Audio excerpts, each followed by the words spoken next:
৭২ বছর বয়স্ক, ৭২ বছর বয়স বুড়া চাচা, এরকম একজন বয়স্ক লোককে গত আগস্ট মাসে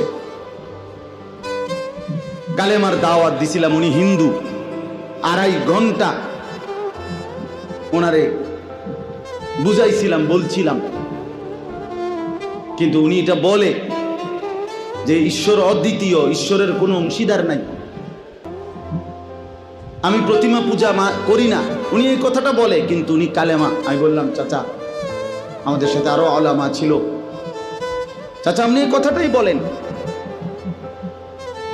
এই কথাটাই বলেন, এটাই কালেমা।